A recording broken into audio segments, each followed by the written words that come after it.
Oi pessoal, tudo bem? Vamos para a nossa segunda aula então, do nosso mini curso História para quê? Né? A gente continua na filosofia alemã do século XIX aqui, né? Nossa primeira aula foi sobre o Karl Marx e agora a gente vai para a obra do Friedrich Nietzsche. Né? E o Nietzsche, em particular, ele se dedicou, ou na verdade dedicou um livro, né, em específico para isso, né, para discutir o sentido do conhecimento histórico, que é a segunda consideração intempestiva. Né?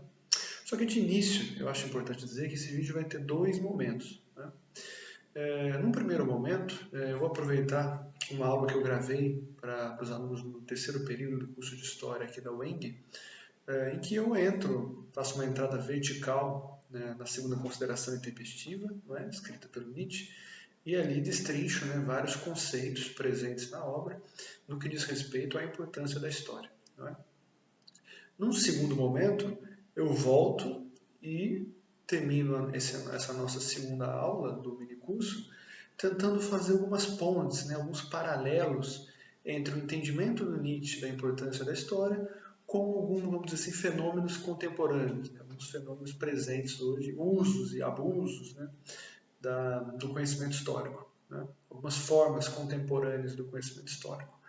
Então, é isso. Dois momentos dessa nossa segunda aula. Primeiro, uma entrada vertical na segunda consideração intempestiva, né, importantíssimo que vocês acompanhem, e da metade para o final do vídeo eu volto com uma entrada, vamos dizer assim, mais contemporânea na obra do Nietzsche, né, para a gente se perguntar o sentido presente, né, das reflexões do Nietzsche para o pensamento histórico. A segunda consideração intempestiva, né, sobre a utilidade e a desvantagem da história para a vida, né? Texto do Nietzsche, texto datado de 1874. Né? Então, vou oferecer nada mais aqui algumas chaves de leitura de maneira a auxiliar vocês, né? De modo que quando a gente retorna às nossas aulas, nós já conseguimos fazer um debate bastante qualificado. Então,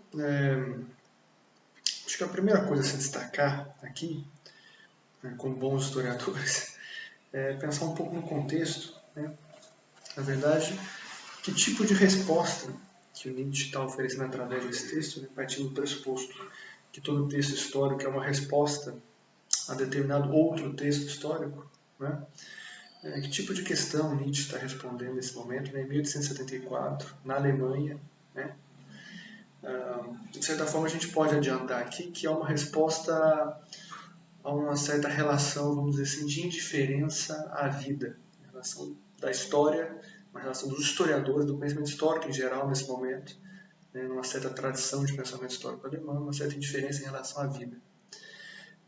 E aqui eu estou me referindo, vamos dizer assim, a uma certa vertente do pensamento histórico alemão que tentou, no século XIX, contrabalancear talvez alguns exageros do iluminismo, postulando que todo o contexto histórico, toda a história particular teria sua importância, né, face àquelas pretensões universais, né, da razão iluminista. Então, essa vertente historiográfica que o Nietzsche está criticando defendia justamente esse acúmulo de histórias particulares, esse acúmulo de um saber histórico como forma de contrabalancear pretensões universalistas. Né? O Nietzsche, né, posteriormente ao que foi postulado posteriormente e contemporaneamente, porque essa escola continuou vigindo na Alemanha por bastante tempo. Né? Então o Nietzsche está postulando que, em grande parte, esse conhecimento histórico, ou pelo menos essa informação histórica, não está produzindo de fato conhecimento relevante para a vida. Né? E para a vida aqui, o Nietzsche está se referindo, grosso modo, à ação no presente. Né? Tem aquela famosa passagem que depois vai ser citada pelo Benjamin nas teses sobre o conceito de história, que é uma passagem do Nietzsche, que está logo no início desse livro. Né? Eu estou com uma edição aqui da Relume do Mará, né, da segunda consideração intempestiva, que é uma frase que diz assim, né, que Nietzsche diz assim: certamente precisamos da história, mas não como passeante mimado no jardim do saber. Né? frase depois replicada pelo Benjamin, colocando os dois nesse diálogo de recuperar uma relação, vamos dizer, de criação com a história, né? Uma relação não eunuca, né? Termo bastante utilizado pelo Nietzsche também, mas uma relação profícua e vitalista, talvez, em relação à história, né? Bem, então a primeira questão é essa, né? Entender a que tipo de questão que o Nietzsche está respondendo, né? Que é uma tentativa de vitalizar o conhecimento histórico face a uma certa, como é que eu vou dizer, tendência à indiferença da relação entre história e vida, o pensamento histórico alemão nesse momento, né? Por isso também o subtítulo muito enfático do livro, né? Sobre a utilidade e a desvantagem da história para a vida. No segundo momento, que eu acho importante a gente destacar aqui, é a questão do esquecimento, né? Porque na perspectiva do Nietzsche é sempre essa perspectiva. Se a gente definir como historicista, alguns autores definem como historicista, mas é que o historicismo carrega tantas definições que a gente tem que fazer um uso, né, com cuidado no termo. Então vamos provisoriamente chamar aqui essa perspectiva historicista, que é uma perspectiva criticada pelo Nietzsche, né? Ela, de certa forma, ela abriu mão, em algum grau, do esquecimento, da importância do esquecimento para a história, né? Ou para a vida, para a criação da vida. Então Nietzsche, de certa forma, está retomando essa ideia de que nem todo conhecimento histórico nem toda informação histórica é, vamos dizer assim, imprescindível para a produção de conhecimento histórico. É necessário, em alguma medida, esquecimento para se produzir conhecimento histórico, né? É necessário que, nos próprios termos que ele utiliza, que esse esquecimento, ou seja, esse esquecimento parcial da história, que ele abra brecha, abra espaço, né, para que outros passados possam ocupar um papel de destaque também. Então não são todos os passados, mas alguns passados que vão ter um papel de proeminência nesse sentido de reorganizar a relação entre passado e presente, né, que vão ter esse sentido vital para o presente, alguns passados mais que outros em particular, né. Mas a gente tem que tomar muito cuidado aqui também, que quando a gente fala de esquecimento, a relação entre esquecimento e história é sempre muito tensa, né? Então não é um esquecimento por ele mesmo, um certo sentido muito puro, né, de esquecimento, mas uma certa copertinência, uma certa, vamos dizer assim, uma convivência entre lembrança e esquecimento, de certa forma. Essa, vamos dizer assim, o histórico e o ahistórico, a lembrança e o esquecimento, como assim, fatores igualmente necessários para a saúde de um indivíduo, para a saúde de uma coletividade, né? Então é isso que o Nietzsche está tentando fazer um pouco, contrabalancear os exageros historicistas, talvez, de uma certa tradição de pensamento histórico na Alemanha, né? Então, tentando igualar as dimensões do esquecimento e da lembrança para a produção do conhecimento histórico. Um terceiro momento, e aqui bastante decisivo também, é que a gente chega à pergunta: então, história para quê?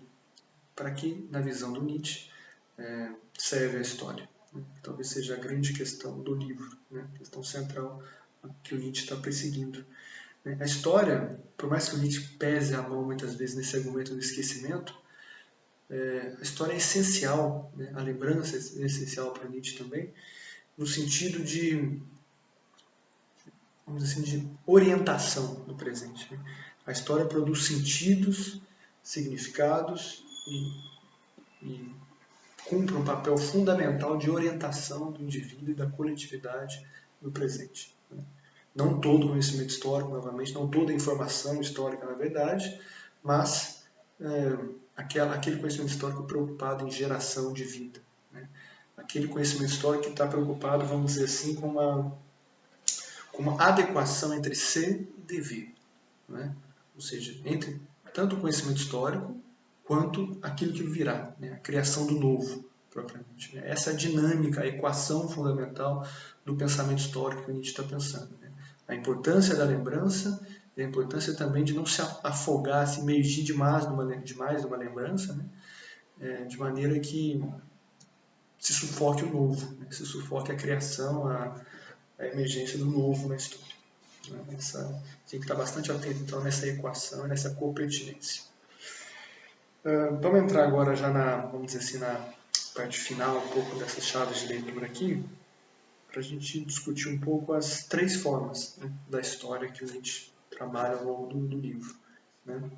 Vocês vão notar na leitura que ele está preocupado em distinguir três formas de história que são igualmente importantes e necessárias para a vida. Em algum momento parece até que ele é mais crítico em relação a uma do que a outra, mas acho que uma leitura mais densa do texto mostra para a gente que ele está igualmente preocupado com essas três dimensões, porque essas três dimensões seriam tanto positivas em determinado sentido, quanto negativas em determinado sentido. Então, as três formas seriam então, a forma monumental, a forma antiquária e a forma crítica da história.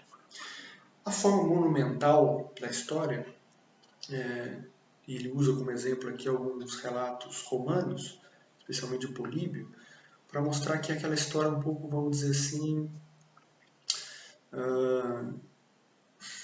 veneradora no sentido de que ela traz exemplos para ação e para seguir aspirando, né?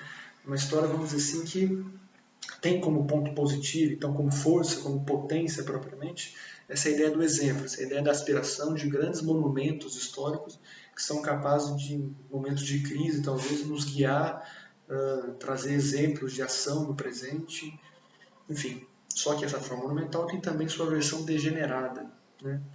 Que seria quando esse monumento vira propriamente uma ficção mítica.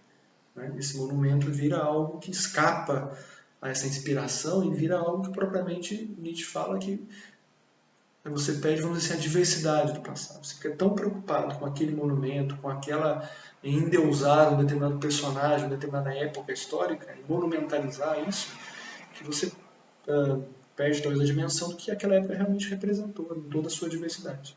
Né? Então, o primeiro ponto é a história monumental, na sua versão, sua potência e na sua fraqueza, de certa forma. A segunda forma da história seria aquela forma do antiquariado, né? Bastante, vamos dizer assim, forte no século XIX, dentro da tradição historiográfica. A força dessa relação do antiquariado com a história é propriamente não deixar que se perca um determinado passado face, né, a força do moderno, a força de esquecimento, né, do moderno, de passar por cima propriamente de algumas histórias mais particulares e locais. Então a potência dessa história antiquariada é essa, né? Uma certa relação de piedade com o passado, no sentido de preservar aquilo que vale a pena ser preservado para a vida. Né? E na sua versão degenerada, né, dessa relação do antiquariado com a história, quando a história fica propriamente mumificada. Né? Ela perde o seu sentido vital, ela perde a sua relação com a vida e, enfim, não gera vida propriamente, está mumificada. Né? Você fica cultuando aquilo de maneira que aquilo ganha um valor por si mesmo, né? E não mais para a geração de vida. Bem, terceira forma da história, a história crítica. Às vezes dá a impressão no texto que a forma da história que Nietzsche mais se identifica é essa, né? Uma história crítica, mas até porque ele dedica pouco tempo para a forma degenerada dessa versão crítica, né, da história. Mas, grosso modo, essa forma crítica da história é quando a história se faz propriamente um peso. Né? A história se faz, vamos dizer assim, uma carga, de maneira que o indivíduo, para seguir gerando vida, para seguir vivendo, para seguir potencializando sua existência, ele tem que de alguma maneira romper, ele tem que se livrar desse peso dessa história, e por isso ele adota uma postura crítica em relação à história. Né? A forma degenerada dessa história crítica seria provavelmente o crítico sem necessidade, o crítico que não compreende que aquela história continua vital e está engajado na sua crítica, na tentativa de desfazer essa história.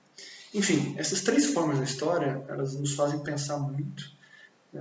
As três têm, vamos dizer assim, por mais que o Nietzsche escreveu isso em 1874, dá para identificar muito bem como essas três formas da história sobrevivem ainda hoje. Né? Uma forma monumental da história, de endeusamento, de personagens ou momentos históricos. A forma do antiquariado, da preservação, da tentativa de fazer aquele passado, aquele objeto ter um valor em si mesmo e, né, venerar aquilo.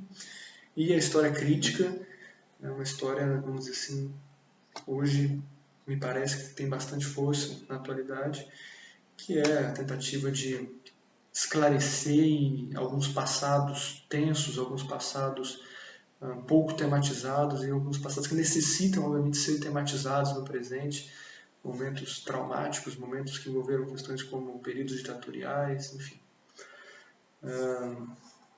Bem, para encerrar então esse comentário ao livro do Nietzsche, eu destaco uma última questão que é relacionada ao homem moderno, né? O Nietzsche está muito preocupado, e ele preocupadíssimo em fazer uma reflexão, vamos dizer assim, contemporânea, uma reflexão sobre o seu tempo, em 1974, e aqui que a gente vê, vamos dizer assim, como um texto é clássico, né? Porque essa reflexão muito preocupada do Nietzsche com o seu momento, ela parece muito atual, né?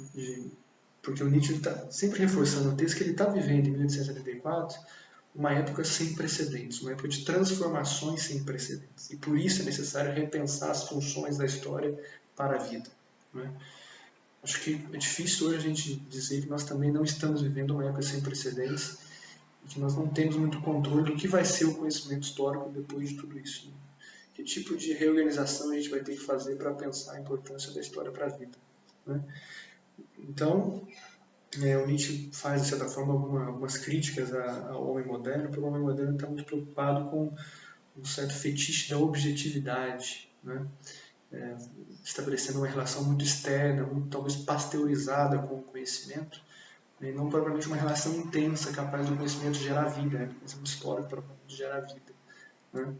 Então essa é uma coisa que a gente vai ter que pensar muito daqui em diante, a gente como tirar da história propriamente sentidos vitais, né, para o nosso presente, sentidos vitais para a nossa existência. Oi, pessoal, conforme prometido, estou de volta aqui para desdobrar um pouco dessas questões que a segunda consideração intempestiva do Nietzsche traz para a gente, né?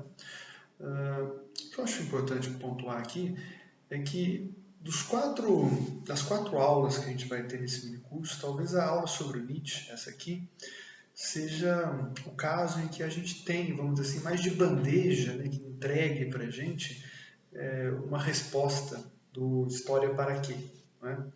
Talvez na aula como foi do Marx ou como vai ser ainda do O'Gorman e do Oswald, essa resposta dessa pergunta, né, História para quê, ela fica mais vamos dizer, nas entrelinhas. A gente tem que ir buscar, tem que fazer vamos dizer assim, uma filtragem do texto ali para, de fato, extrair essa compreensão, esse conceito da história, né? No caso do Nietzsche, não. Isso é o centro do argumento, é o leitmotiv do livro, né? É o que guia o livro, propriamente a obra. Então, eu quero me deter aqui nas formas, naquelas três formas, nas três formas que eu trabalhei, que eu citei, né, do Nietzsche, né, no comentário anterior, que seria a forma monumental, a forma antiquária e a forma crítica. Okay? Eu acho que é importante a gente se deter nessas três formas porque, em alguma medida, elas têm ressonâncias ainda hoje no presente. Ou seja, a gente ainda hoje tem uma história monumental, a gente ainda hoje tem uma história crítica e a gente ainda hoje tem uma história antiquária, não é? Mas espera aí, professor, você está me dizendo que o que o Nietzsche disse lá em 1870, em alguma medida, se replica no presente? Sim, em alguma medida sim. Eu acho que é interessante a gente ver como isso se dá no presente, para talvez conseguir dar uma resposta, vamos dizer assim, mais à luz do dia, né, a essa pergunta, história para quê? Então, vamos primeiro nos deter nessa história monumental. Vocês, a partir do que eu já disse, vocês conseguem pensar em algum exemplo do que vem a ser essa história monumental, esse uso monumentalizado da história, né? Que tipo de livro, de vídeo, de filme, enfim, que tipo de narrativa faz um uso monumentalizado da história? Enfim, a caixa de comentários vai estar liberada para vocês e fiquem à vontade. Mas, na minha interpretação, há alguns gêneros contemporâneos, ou então alguns usos que já foram feitos, né, durante o século XX mesmo, claramente monumentais da história. A gente pode pegar um exemplo do uso da história feito pelo governo não, enfim, pela ditadura nazista na Alemanha, né? A relação que os nazistas tinham de idealização, de monumentalização do passado era evidente, né? Seja em relação à cultura clássica, né, certos ideais estéticos, né, de beleza, e mesmo também em relação às construções sobre a raça ariana, né? O que se vê nisso tudo, nessa monumentalização da história, por exemplo, operada pelo Terceiro Reich, enfim, que a sua versão degenerada, né, para dizer assim para o Nietzsche, ele que degenerado seja um conceito terrível, né, inclusive até utilizado pelo vocabulário racialista do nazismo, mas assim, é uma versão da história que nega a história, vamos dizer assim, na sua diversidade, né, que muitas vezes omite informações, ou mente, né, porque a história, para aquele grupo, no caso nazista, ela serve simplesmente para replicar, vamos dizer assim, uma visão da história que, mais do que condizer com o que a história de fato foi, é uma versão da história puramente, enfim, fictícia, construída pelos nazistas para legitimarem seus projetos políticos, né? Então, uma versão monumentalizada da história, como naquele caso da Alemanha dos anos 30, serviu, vamos dizer assim, a fins tenebrosos, né, a fins bastante desconhecidos. Assim, né? Então, esse foi um uso, né, completamente monumentalizado da história. Obviamente que há usos, enfim, menos, que não chegam a ter essa finalidade, usos monumentais da história que chegam a algo, vamos dizer assim, mais simplório, né, como esse gênero que é muito distribuído hoje em dia, que é esse gênero não sei se é bem um gênero, mas essa coisa do coaching, né? Ou seja, uma história que serve de inspiração, de motivação, de grandes exemplos, né? Capazes de nos guiar, de oferecer como a gente deve orientar, né, as nossas ações práticas, a nossa vida, né? Então, especialmente biografias, né? Algumas biografias de, enfim, não quero citar nenhum caso específico aqui também, até para não ser injusto, né? Mas as biografias costumam explorar muito isso, alguns personagens que seriam capazes de nos inspirar e oferecer exemplos para a nossa vida. Isso é possível, né? Claro que a gente pode nos guiar por exemplos, isso não é um problema, esse é um uso possível da história, né? Se eu perguntasse a história para que, é possível que ele me responda, para guiar por alguns exemplos. Que isso obviamente traz problemas, né? Isso traz, além da monumentalização da história, traz a criação dessas ficções míticas, né, que eu comentei, em que a história está ali mais a serviço propriamente de um projeto pessoal, né, do que propriamente de trazer uma informação, enfim, diversificada, uma informação que em alguma medida almeje, né, dizer o que de fato aconteceu no passado, né? Então, acho que pensando em alguns exemplos mais concretos dessa história monumentalizada, eu diria isso. Vamos passar agora para a versão do antiquário, né, a forma antiquária da história, que, enfim, com certeza tem ressonâncias no nosso tempo também, né? Para quem é de cidades pequenas, né, com certeza vai conseguir pensar, né, nesses alguns museus locais, né, que muitas vezes tem ali aquela relação de apreço, né, extremo apreço pela história local, conservando todo quanto é tipo de objeto da cultura material daquela cidade, né? Mesmo se você vai em câmaras, né, câmaras municipais, a conservação daqueles anais, né, desde o início da fundação da cidade. É um conjunto de uma certa relação, né, com o passado de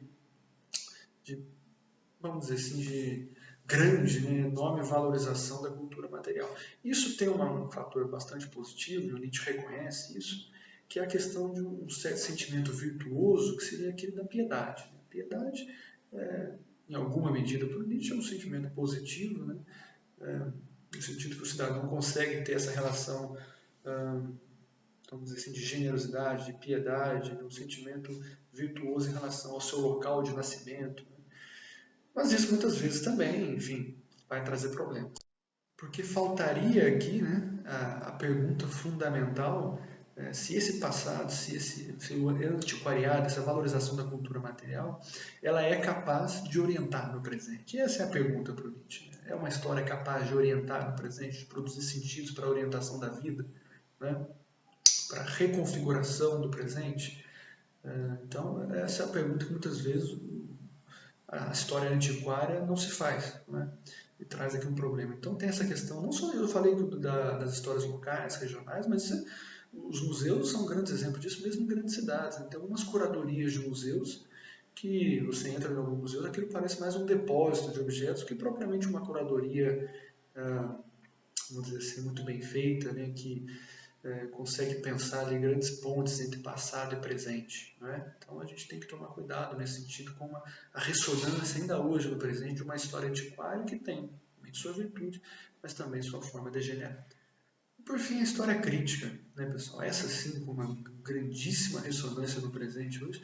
Eu diria que hoje, de fato, a produção acadêmica em torno da história, né, da gente, que os acadêmicos, quando os acadêmicos se perguntam história para quê, o desejo da maioria deles é produzir uma história crítica, né? Uma história que seja capaz de, vamos dizer assim, fazer um contraponto balanceado entre passado e presente, as informações que de fato assim, reconfigurariam a nossa compreensão da história, né? Essa história crítica hoje, particularmente, ela se dá em casos como, por exemplo, que envolvem trauma, né? Que envolve uma certa relação de peso, né, com o passado, e algumas correntes interpretativas surgiram, né, têm surgido para fazer uma análise, né, dessa relação de peso com a história que está ali pedindo uma história crítica, uma historiografia crítica, uma escrita da história crítica para poder lidar com aquele trauma, né? É o caso de textos que tratam do problema da colonialidade, né? Ou seja, os efeitos longevos, né, duradouros da colonização, problemas relacionados à escravidão, problemas relacionados às ditaduras, né, ou às trajetórias políticas repressoras, né, problemas relacionados ao patriarcado. Então, são fenômenos históricos que hoje são fartamente analisados, né, por correntes acadêmicas, de historiadores, que tentam produzir uma história, uma narrativa histórica, para, de certa forma, lidar, né, enfrentar, né, estabelecer uma postura crítica de enfrentamento quase que terapêutico com o passado, né? Então, a história crítica responderia a essa pergunta do história para quê? Justamente dessa forma, né? De que é preciso elaborar o passado, né, para a gente enfrentar esses traumas, esses temores, esses medos que tornam a história um peso para a gente. Então, a história crítica tem uma grandíssima ressonância no presente também. Bem, pessoal, como algo mais conclusivo, assim, né, para a gente encerrar essa segunda aula do História para quê, né, segundo Nietzsche, a gente pode dizer que é uma história para reconfigurar a vida. Né? Mas o que seria isso? Né? Isso, de certa forma, estaria ali na tensão permanente entre o lembrar e o esquecer, entre lembrar, que é fazer a síntese do passado, né? Ser capaz desse material denso e informe, né? Que é o passado, que chega para a gente, que a gente traz na nossa experiência de vida propriamente, né? Ser capaz de fazer a síntese desse passado, né, da lembrança, mas também do esquecimento. A importância do esquecimento, de orientações específicas ali do passado, que nós desejamos e precisamos lembrar, e outras que não necessariamente a gente é capaz de produzir orientação no presente. Essa tensão permanente entre lembrar e esquecer seria para o Nietzsche a importância da história para a reconfiguração da vida.